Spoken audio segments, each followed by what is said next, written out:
Hello, everyone, and welcome. I can see some people are starting to come in. It's lovely to virtually see that you're all starting to join the session.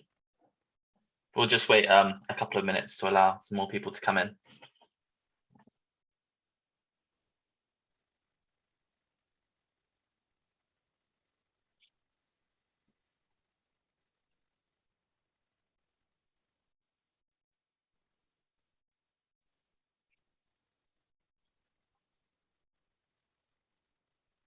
If you've just joined us this evening, you might like to use the chat function to let everyone else know who you are, perhaps where you're joining from. But make sure that when you put the 2-bit, you put to everyone, so that other panelists and attendees as well can see your messages. Be lovely to hear a little bit about you all and where you're joining us from today.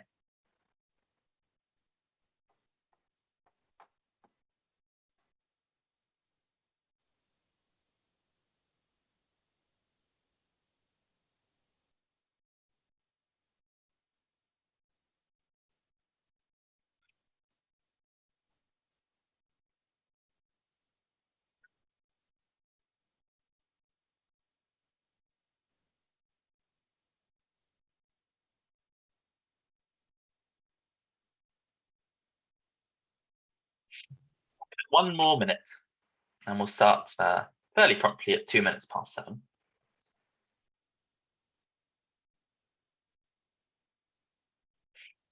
And I think that's 2 minutes past 7. So hello, everyone, and welcome to this Generous Giving webinar on communicating the need. My name is Daniel, and I'm one of the Generous Giving advisors at the diocese covering Carmarth North, Penwith and Kerrier.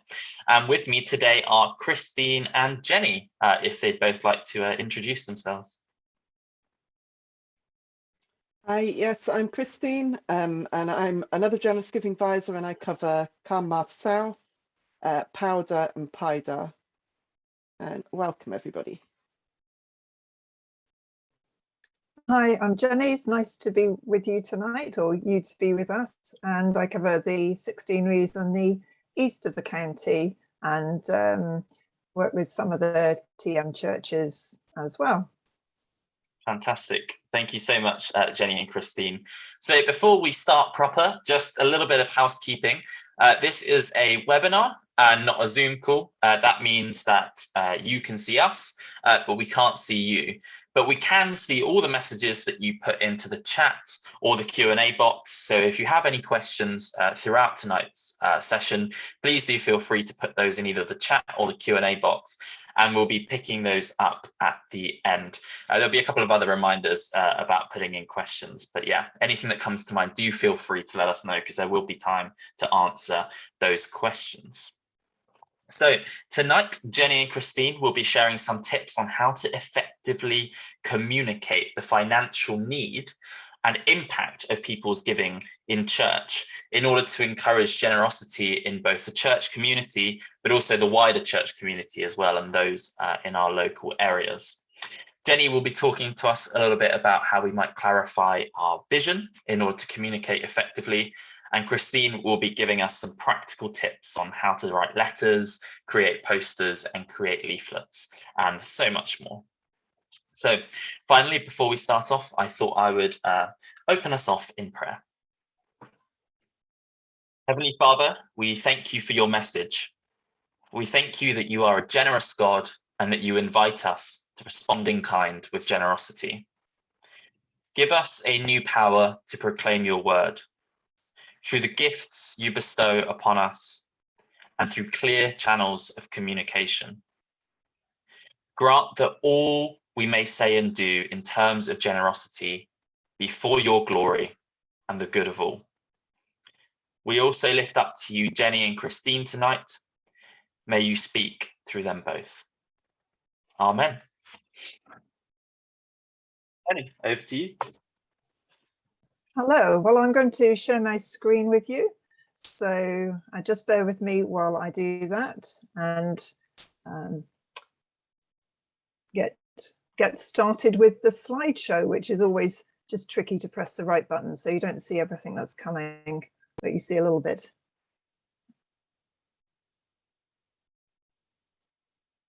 So can everybody see that? I'll have a nod from Daniel and Christine because I can't see anybody else nodding. So you might be at home in your pajamas nodding away. I definitely can't see you doing that. That would be far too off-putting. So here we've got communicating the need today. What is your current financial need? If you don't have one, you probably soon will. It may be a renovation project that you're thinking about, or a community outreach, an idea or an opportunity that suddenly arises. But at some point, you will need to effectively communicate that need with other people. Having said all that, tonight I'm not going to mention the M word, but about raising money. But I'm going to be talking about sharing the vision or sharing your mission, because it's far more effective to ask people to catch a vision than it is to ask them to give money to fill coffers. And we really mistakenly sometimes spend a lot of time and energy and effort into fundraising in its truest sense of asking people for financial help, rather than spending that time communicating the impact of their giving. So what is vision? Really is divine communication for the Christian, so God showing us a way forward, either in a new way, a new direction with a new project, or in a continuing one.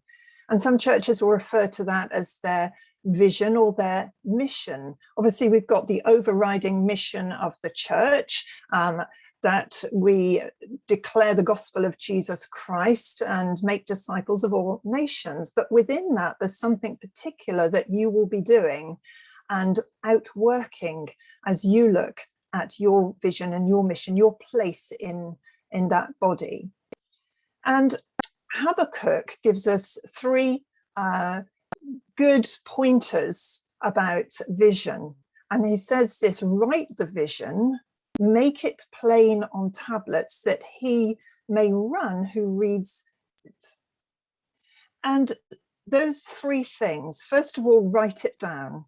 Why do we have to write anything down? Well, it's the same reason that the Bible is written down. It's so that we remember it. It's the focus of our attention, that we don't deviate it, that we can plan our lives and our future around it. So really, with vision or your mission, write it down.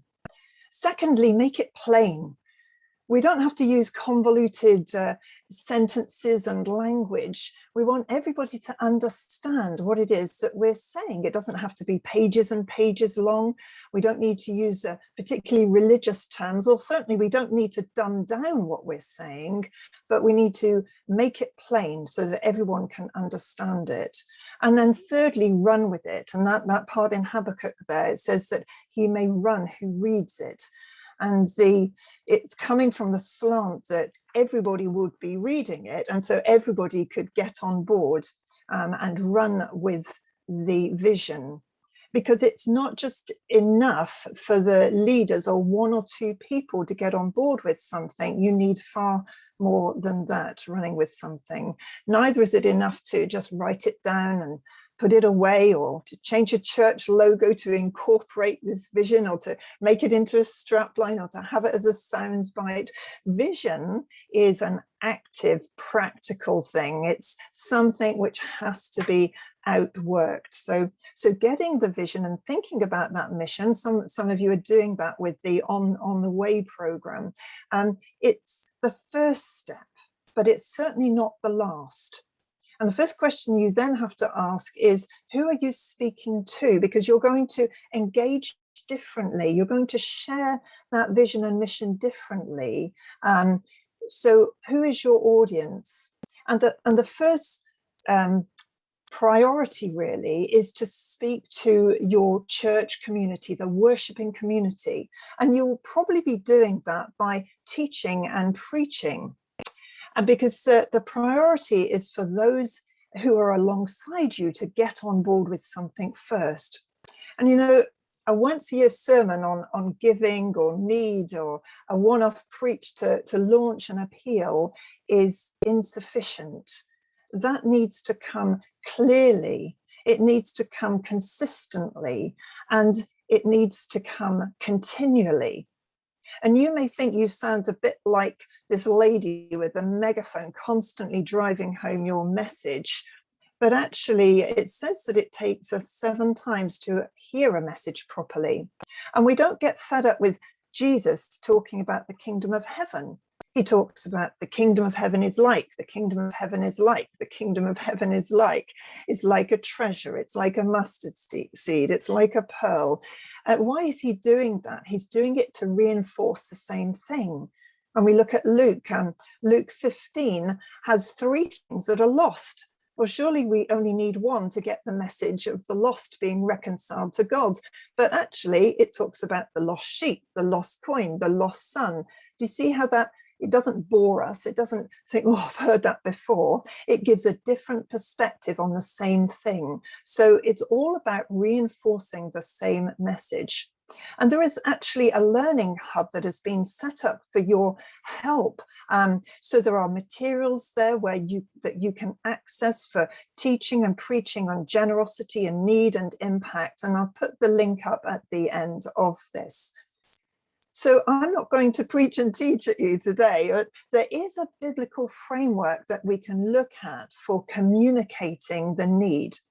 And I'm going to look at an Old Testament person who had a vision, and I'm going to show how he turned that vision into success.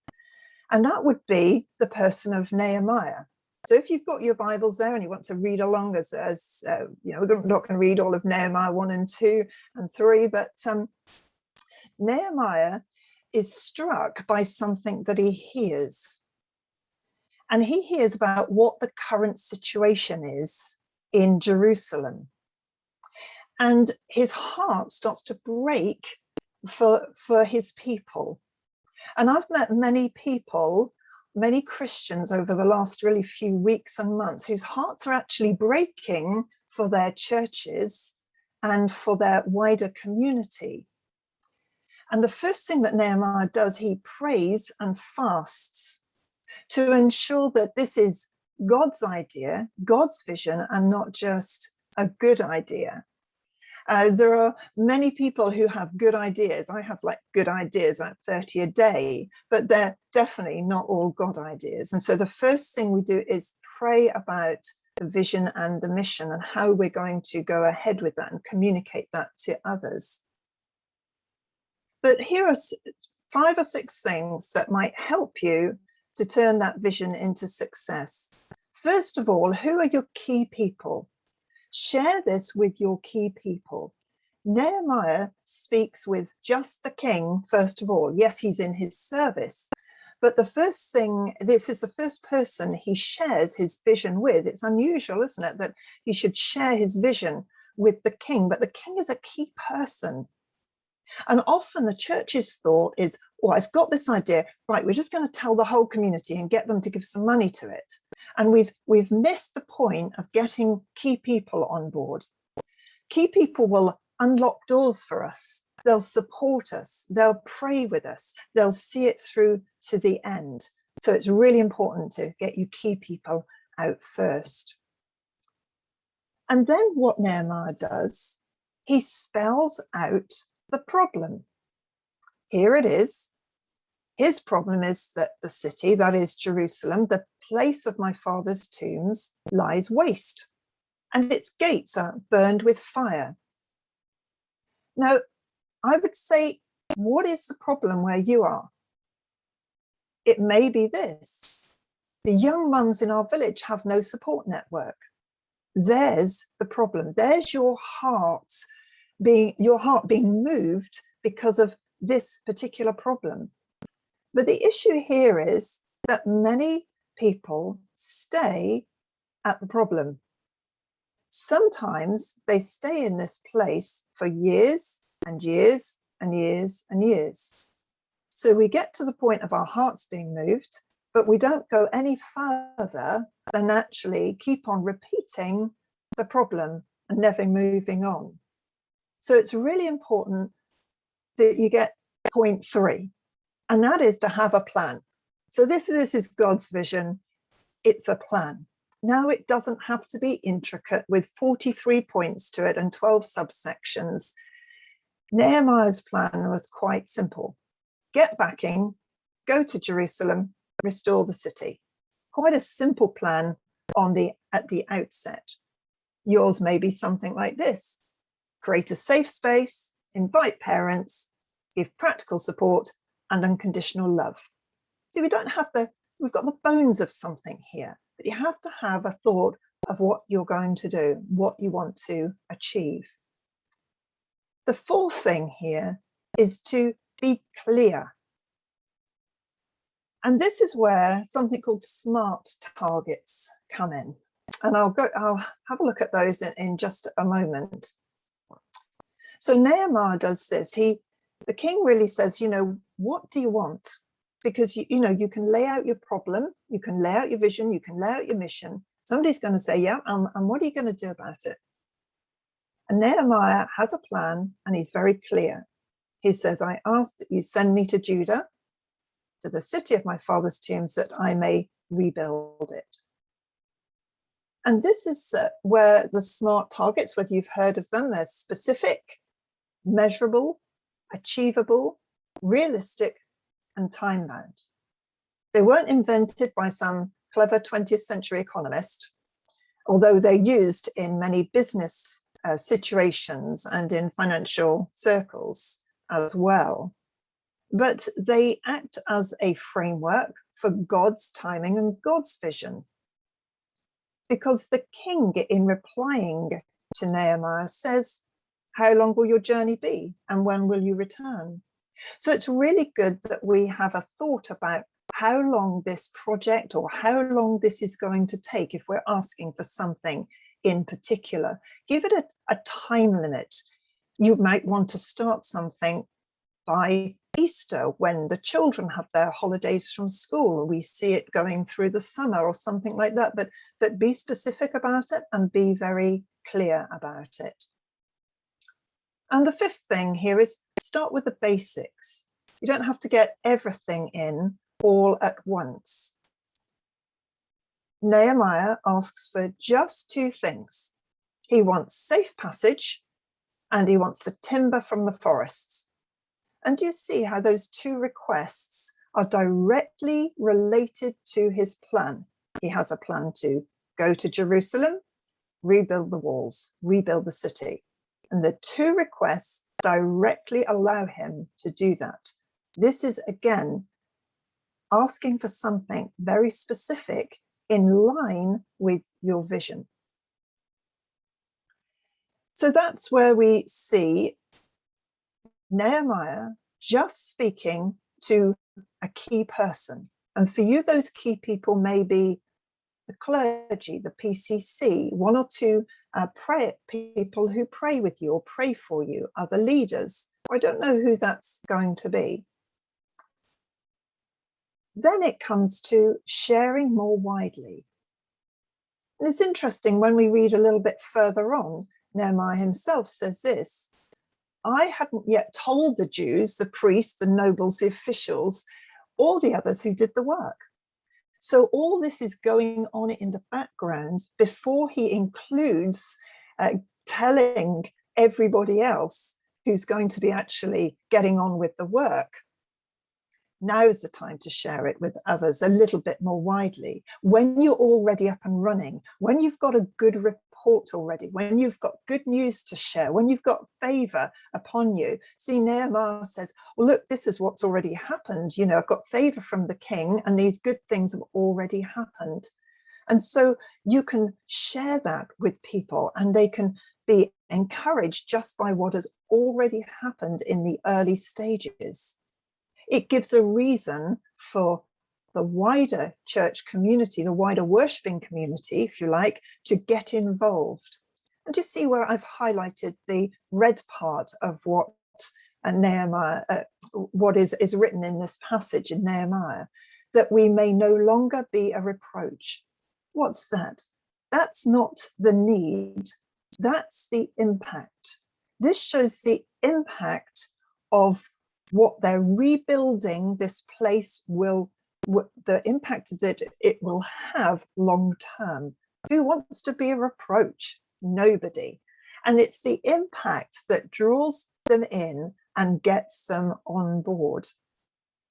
A recent Anglican giving survey said that more people would give, not just financially, but give if they understood the impact of their giving. And look how that changes the people's reaction. Now they're just listening to them. They didn't think, oh, you haven't told us about this before. Oh, why weren't we in it from the beginning? They're just pleased to go with the momentum of what's already happened. And they use this term, they say, let us rise up and build. Do you see how they're seeing themselves as part of something bigger? And when you're communicating impact and need, what you're doing is you are saying, come on, let's be all in this together, because people want actually something to get hold of that is bigger than just themselves, bigger than they could achieve on their own.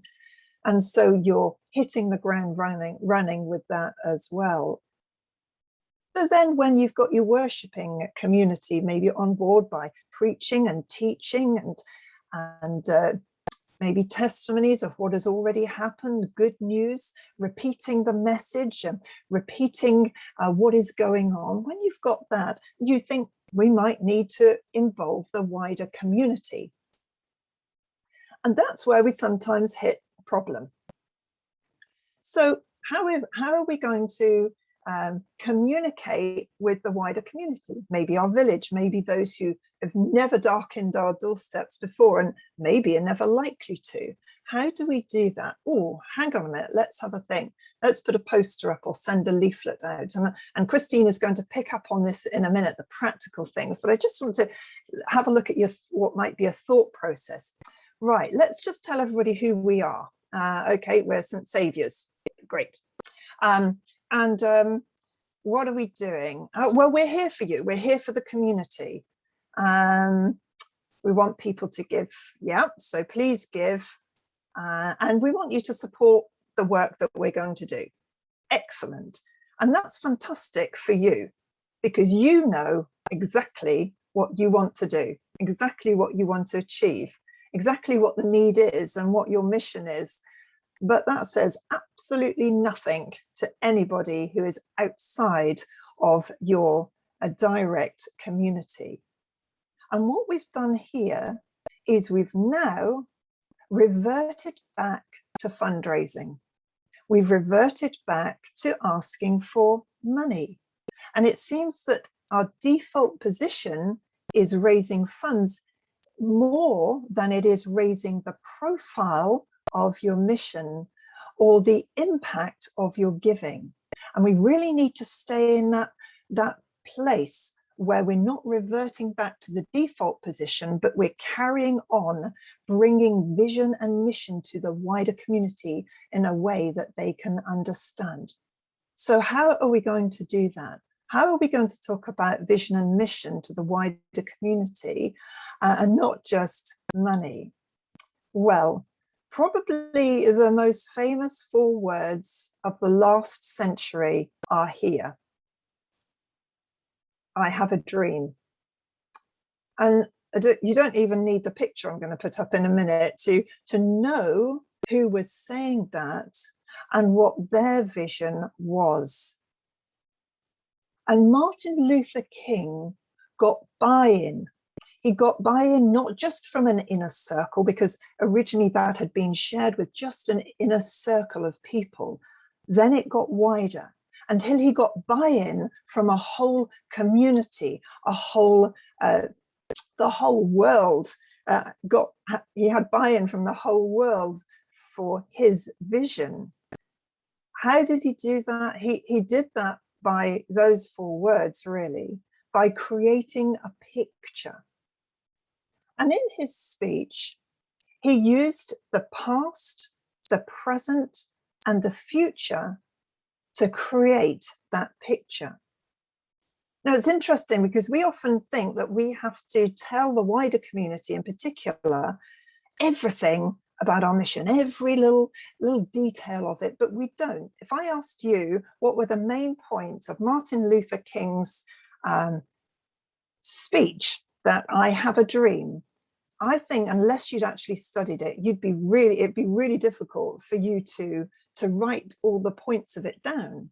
And yet I actually thought that, you know, when I was younger, that I have a dream was the very start of it. And in fact, that doesn't come till halfway through. But actually, you know what it's about because he's created a picture. And that's what we still need to do. We need to create a picture for people that they can hold on to. So how does he do that? He deals with the past. I want you to contextualize your need. What does that mean? In looking at what's happening now, before we look at painting a picture of what we want to do, we have to look, hang it, give it something, to hang on to. And Martin Luther King does that in his speech by saying 100 years ago, the Emancipation Proclamation was signed. We're saying to people, this is what has happened before in our church. This is our history. Really, there's no such thing as a one-off missional campaign because everything is related to the wider mission that I talked about just now of sharing Jesus and making disciples. So you might be thinking this, what has come before in our church? Well, 100 years ago, this church was built as a beacon of hope. Or you might be wanting to say 5 years ago, this church began a vision too, whatever. Or 18 months ago during the pandemic, we had a desire too. So put your need into the context of the past. And then clarify your position. What's the situation right now? Let's have a look at what Martin Luther King said. The Negro is not free, still discriminated against, still in poverty, and still in exile. So what you're looking at now to communicate is what is the position right now? Because what has moved your heart to have a mission and to have that vision is the thing that is going to move other people's hearts as well. You might want to put this down. The current situation is this. According to government statistics, 30% of our community are at risk of isolation, poverty, and hunger.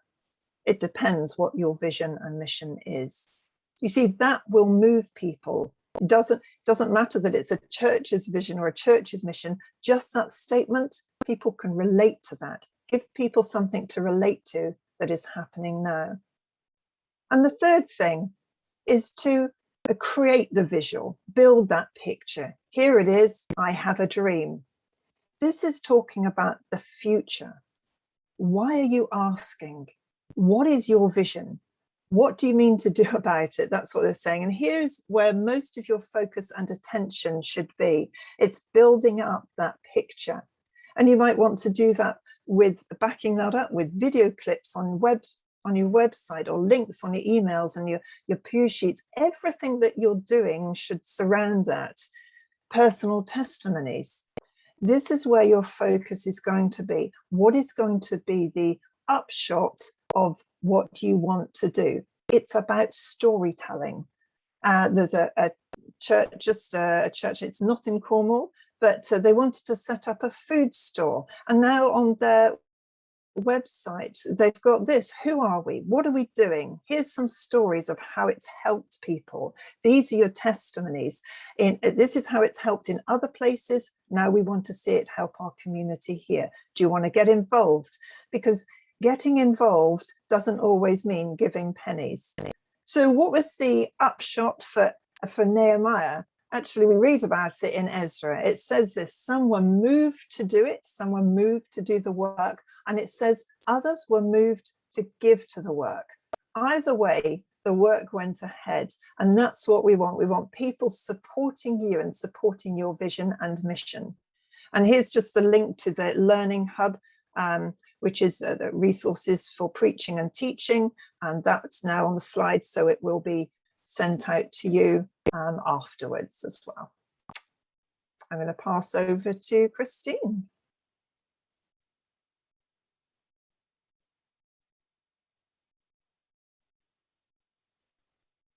Okay, thank you very much, Jenny, for that. That was really good. I'm going to just share my screen now for you.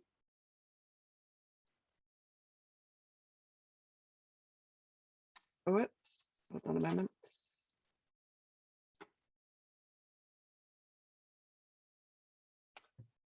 Okay, so yeah, just to follow on from what Jenny's been sharing with us, I just wanted to look at a few practical ideas of things you can do to communicate the need, to communicate the impact in a practical way.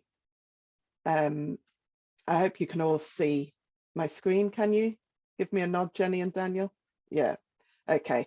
So firstly, using posters. Jenny touched on this a little bit. Using a poster, maybe to communicate with people in your church, but also perhaps to put on your notice board outside the church to communicate with the wider community as well. I've got an example of a poster here, which, as I say, it's eye-catching, but what's wrong with this poster? If you've got some ideas, could you just write them quickly into chat so we can see if you've got some ideas of what might be wrong with this poster? What are the downfalls in this poster? If you could write those in the chat, that would be brilliant.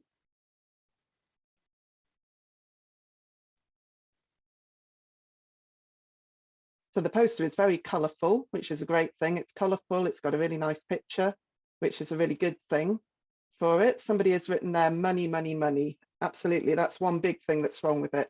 There's a long list of different amounts of money, and it's just focusing on that money. Anything else? It's gloomy. Yeah, it is gloomy. Exactly. It's saying we have a £1,100 per month deficit. It's focusing on the difficult things, the bad things that this church is facing, and it's listing all that money. And that list, can you see in that list, there's nothing there. Jenny's been talking about vision and about mission and about ministry. There's nothing there that reflects that. It's all about insurance, fees, telephone, council tax, cleaners. Well, the cleaner has a ministry, so that's one thing. The minister expenses at the bottom there, but everything else is all just the running costs. Church is in a shadow, not a beacon of light. Brilliant, absolutely, yeah. We want to reflect that the church is a beacon of light in the community, not a dark place. Thank you for those. Another thing that struck me, it says save your church in big letters. That's the main focus of the poster, is save your church. Well, what are we saving the church for? It's not telling us why we should save our church. What's the church doing? Why should we save it? Why is it something we should be concerned about? And also, what is the church? Well, maybe this is outside the church, so it's obvious, but it would be good to have the name of the church on there just to identify who it is that you're asking for support with. It says, if you can help, please set up a standing order for whatever you can afford. But how do people do that? If that's outside your church, how do people know how they can set up a standing order?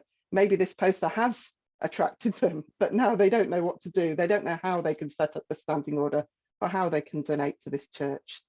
But yeah, I mean, I think the main issue with it really is this focus on money, nothing about the ministry. Also, there's lots of very small writing there that people would have to really peer at to look at that poster.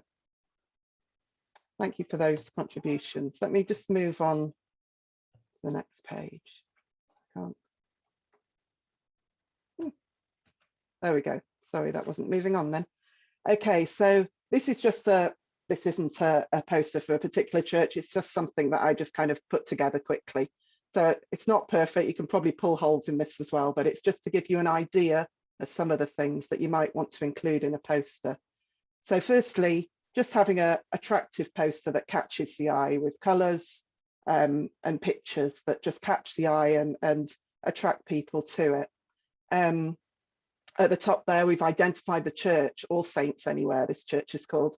So we've identified the church, we've maybe put a logo for the church at the top there. And then at the top, I've written the vision. Perhaps this church has a vision. We want to share the love of Jesus and serve our community. Your church might have a different vision, something to put there that just reflects something of your vision. In your poster, you can't put too much. You don't want too many words, but just having a summary of your vision for the purposes of a poster is a good idea, just so people can grasp what you're about. I've put an asking sentence in there, a practical thing. Can you support our ministry and help your church to grow and thrive by giving the price of a coffee or two? something that people can grasp. They could think, oh yeah, I can give the price of a coffee or two. You might want to phrase that differently. Think of something that people can just grasp hold of, a way that they can practically help. And then underneath that, we've got a little picture, something that's going on in that church. This church has a toddler group, and so there's a picture of people, of the ministry of the church, not a picture of the money, but a picture of something that's happening, some way that that church is connecting with its community and with people, and just sharing the love of Jesus with the community. In the little cloud there, I've just listed some of the things that the church does. That's the impact of people's giving, sharing what the church does. I've just put a few ideas there, but think about what your church does for the community, how your church shares the love of Jesus with the community, and just put those on there either in picture form or in a few words. And then it's really important, if you're trying to ask people to support you, to have a contact. So at the bottom there, I've put a contact for how to set up your regular gift. There's even a QR code on this one. If you use online giving, you can download the QR code, which you can pop on your poster. And then if somebody wants to just give a gift there, then they can use that QR code with their mobile phone and give a gift directly. But the contact is there, so they know who to go to talk about it a bit more. So that's an idea of a poster. A really good website to use if you want to make an attractive poster is Canva. Really easy to use. You go in and you get templates. These pictures here are actually templates directly from Canva, not things that I've made. The previous one was just one that I kind of pulled together, but you can just use a template and then adapt it as you want. The annual fundraiser one is one that's straight from Canva. I haven't done anything to that one. The other one is one that a colleague has adapted. It's a template from Canva, but a colleague of mine has adapted it for her church, how it might look for her church. So you can do that, and you can put together some really attractive posters that will be eye-catching and draw people to your church. Okay, so I'm going to move on to letters. Very often we want to write letters to people. We're thinking, okay, we want to communicate with people. We'll do it in the form of a letter. But it's really important that you think carefully about how to write this letter, so that it will connect with people, but also it won't alienate people. Sometimes letters just asking for money will put people off and will alienate them. So you need to think carefully about your letter. It's a good idea to have a letter as personal as it can be, deliver it by hand, make sure the clergy sign it personally so that it's not just something that everybody gets the same thing, but the clergy has signed it. And make it specific to the type of person. Jenny was talking about knowing your audience, knowing who you're communicating with. So maybe you're writing to your church leaders, your PCC members. Maybe you're writing to somebody who's already a planned giver in your church. Maybe you're writing to somebody who is a regular giver but gives just through the plate rather than through planned standing orders or the parish giving scheme. Or maybe you're writing to the wider community, people who are not within your church. And with each of these people, you need to phrase your letter a little bit differently. Think about how you can connect with those people. And think about how people are motivated to give as well. Some people will respond directly to financial needs. And if you lay out the needs of your church, they will respond to that and they will give. But the majority of people will be more motivated by hearing about that mission and the ministry, hearing about what the church is doing, how it's connecting with the community and how it's sharing Jesus's love. Others will be motivated by understanding a bit more about how they're giving as part of their discipleship and hearing about what the Bible says about giving and what the Bible says about money as well. So all these different motivations, think about including parts of all of these so that different people will be motivated to respond to your letter. Try and include some kind of response card or maybe a PGS form or something, some way that people can respond, and have something in that letter to encourage people to think about gift aid as well. So in your letter, always say thank you. It's really important to say thank you. And sometimes your letter can just say thank you. Just say thank you and share the impact of people's giving. If you're writing to regular givers, thank them for their giving, share what their giving has achieved, And you don't need to ask as such, but that is just a way of communicating with people. And then people might review what they give as well. Share your vision, as Jenny's been talking about. I won't go into that in detail. We've heard about that already, but share your vision, share your mission, and share what you're doing to support the local community. As I was saying, it's that impact of people's giving. So what are people being asked to give for? Well, you may have something specific that you're asking people to give for, but outline all the different things the church does, including being open, including those running costs that were on the first poster that are part of what the church needs giving for, but emphasizing more the mission and the ministry that's going on. Ask people to review their gives if they're already giving. Ask them to review what they're giving and think about how they can respond more, and give options of how people can give, as I showed on that poster. Yeah, and as I said, explain what the costs are, but always put that into the context of the mission and ministry of the church. So I've got a couple of examples. You might not be able to see these clearly, but when you receive this later, you'll be able to look at these more clearly. This is just a kind of template letter. It's from a website called Giving and Grace, which is a really useful resource, and we'll send you the link to that as well. And they have lots of templates on there, which you can, the red bits on it, but they're not highlighted because they're important. They're highlighted because they're bits that you can edit and make specific to your church. Or you can look at these templates and just design your own. That's a similar sort of thing. So this particular template that I've put here is a letter to write to planned givers in your church. So it's specifically thinking about the audience and just writing to the planned givers, people who are already giving by standing order, giving by parish giving scheme, or in whatever way. Starts by saying thank you, and then it goes on to say what the church is doing, what the impact of people's giving has been and will be in the church and in the community. It goes on to be open about the costs of the church, says how much the bills and the general running costs of the church are.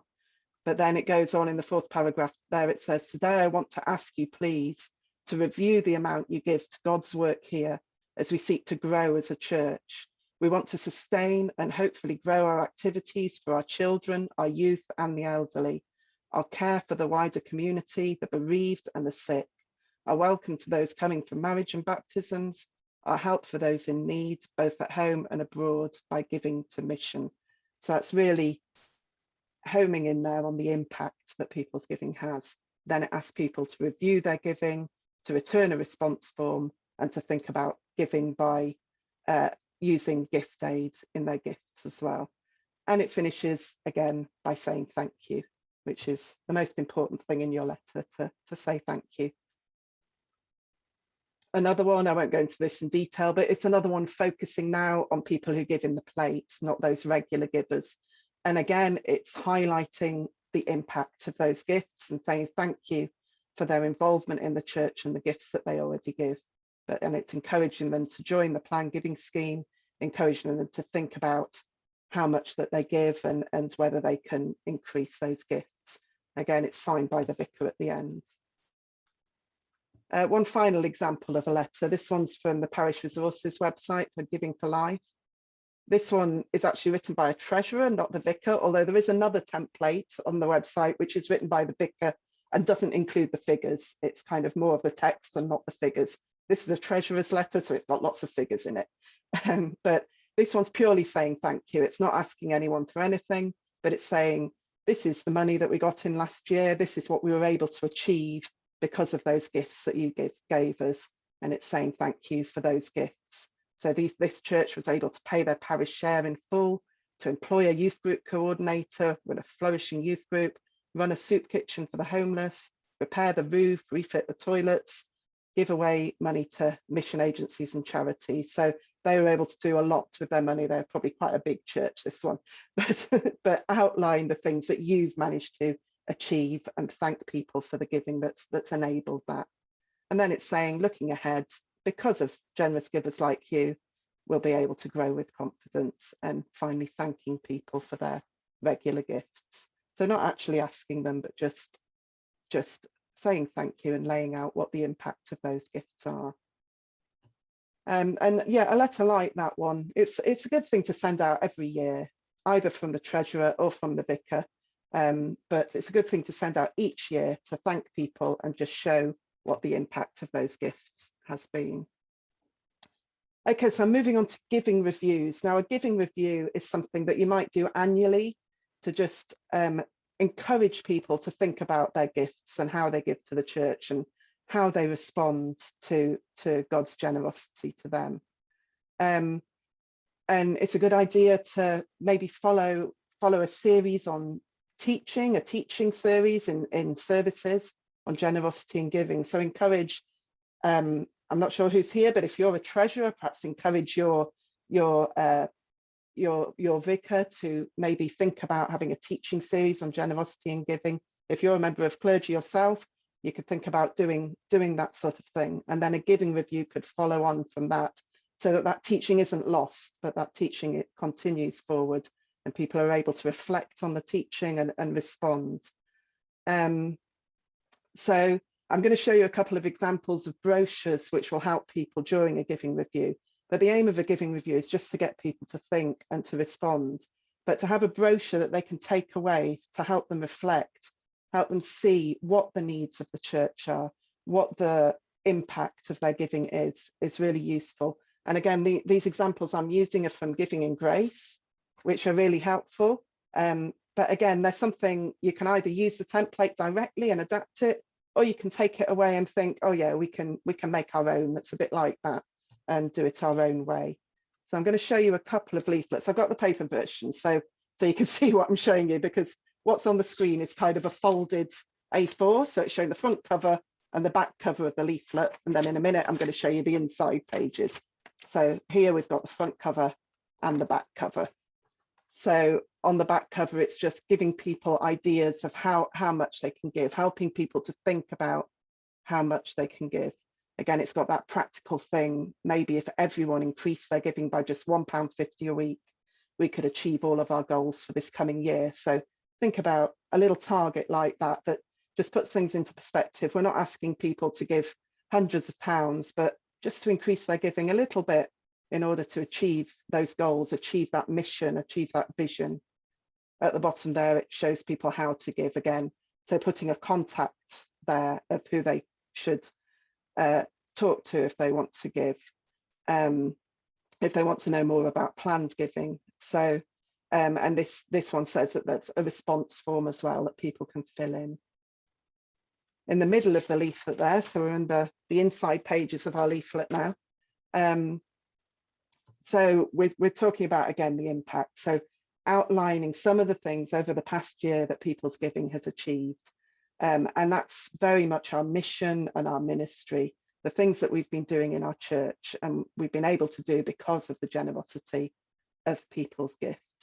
It says, by God's grace and with your help, we've achieved all this and more.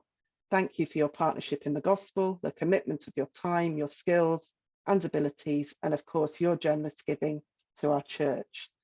And then with some Bible passages there, again, thinking about those motivations. Some people are motivated by hearing what the Bible has to say on this, not just seeing the facts and seeing what the church has been doing, but hearing what the Bible has to say on it, what God has to say about this.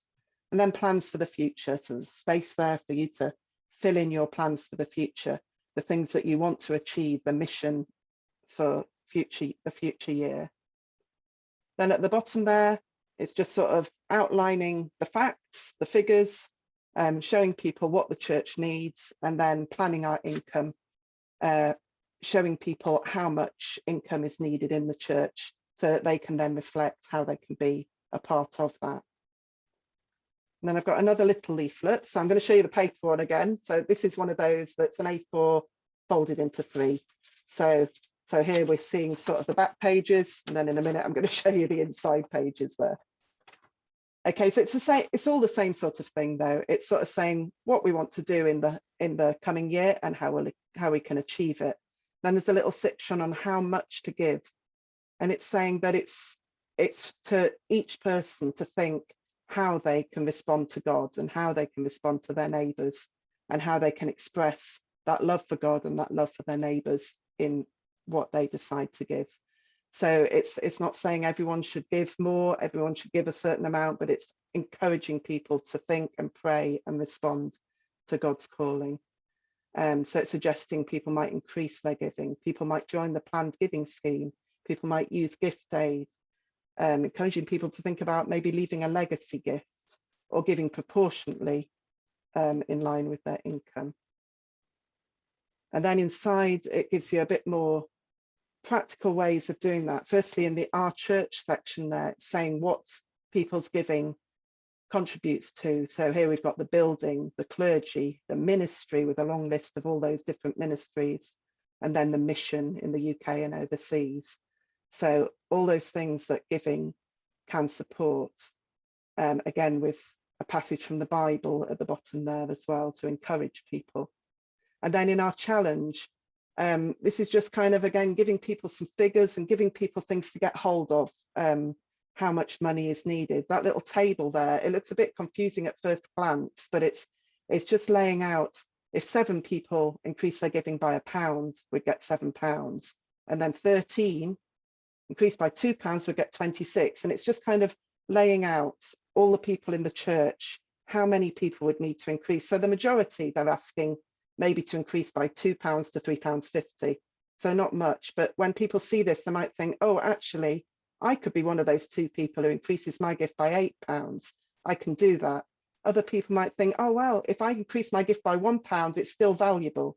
That's all I can do, but it's still valuable. It's getting that extra £7 a week. So it's to help people just to think we can all contribute to this. And then in our choices, again, it gives you different ways to give. And there's a table at the bottom there showing people how, if they give a percentage of their income, how much they would be giving, how much that means in terms of increasing their giving. And we think about tithing, and the Bible teaches tithing 10% of our gifts to the church. But starting small, if people haven't done that before, if people are unfamiliar with that, encouraging people to give 1% to start with, and then maybe year on year thinking about increasing that percentage is a good way in, because if you ask everyone to give 10% straight away, that will really put people off.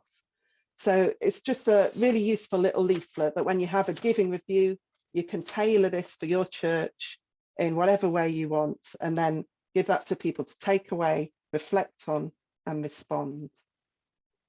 So with all of this, just a few little pointers to remember. Firstly, being open about the needs of the church. If people don't know that the church has needs, they won't give because they think the church is self-sufficient and it can get on with it. Be open about the needs that the church has, but always talk about that need in the context of the vision, the mission, and the ministry. Share the impact of your giving, the things that you're doing in your church and the things that you're doing for your community, and show people how they can respond, give them those contacts and those ways to respond and to give. And of course, always say thank you. Start everything by saying thank you and finish everything by saying thank you. Okay, that's just our contacts. We'll send these out to you as well, so you've got all our email addresses. But that's the end of that section. So thank you all for listening. Thank you. Thank you so much, Jenny and Christine, for those 2 wisdom-filled presentations. They were really, really good. Even I, in my role, found those really interesting and helped me to think about things in ways which I hadn't before. We've now got a few minutes for a time of Q&A or thoughts or comments. If anyone did have any, it'd be wonderful if you could share those with us in the chat as we come to a close tonight, and we can put those to Christine and Jenny to get their thoughts.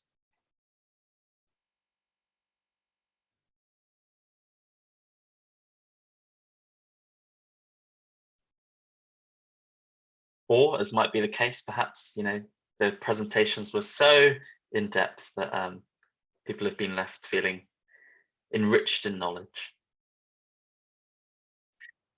In that case, to close off, oh, hang on, we've got one coming through. Could we use your PowerPoints to discuss in our own parishes? Yes, absolutely. Christine and Jenny, would that be okay with you both? Yeah, that's absolutely fine to use the PowerPoints. Also, you can invite us to come and share them with you if you want to as well. You're very free to use them yourselves, but if you'd like us to come and talk in your parish, please do contact us as well. Yes, absolutely. When we do the post webinar mail out, we'll be sure to include links to the presentations, a recording of this session, and also all our contact details for all three of us. We'd all be more than happy to come along to your Sunday meetings, evening meetings, PCC meetings, anything like that. We really are here to come alongside you and support you in this. And even with things like templates and, you know, designing some of those posters that Christine was showing us, we're more than happy to advise and resource in those aspects. Great. Thank you so much for joining us today. By means of closing, I'd just like to remind you that this is part one of a two-part webinar series that we're running in September. The second part will be on Wednesday, the 22nd of September, and that one is entitled Communicating the Need in a Modern World. So in this session, we've thought a little bit about posters and letters, and in that session, we're really going to hone in on how we might share some of these messages, some of the vision that Jenny was talking about, digitally through things like social media, websites, and directories like a church near you. We'll be starting off at very beginner level, so seasoned web surfers and complete beginners alike are more than welcome to join us to think about how we can share these messages. Christine and Jenny, any final thoughts from you? No, just thank you all very much. I hope it's been helpful, and do get back in touch with us. We're not here to tell you what to do or tell you you've done it wrong or right, but just to support you in what you're doing. Great. Thank you so much, everyone. Have a lovely rest of your nights, and hopefully we'll be working and speaking with you all again soon. Bye now. Bye. Thank you.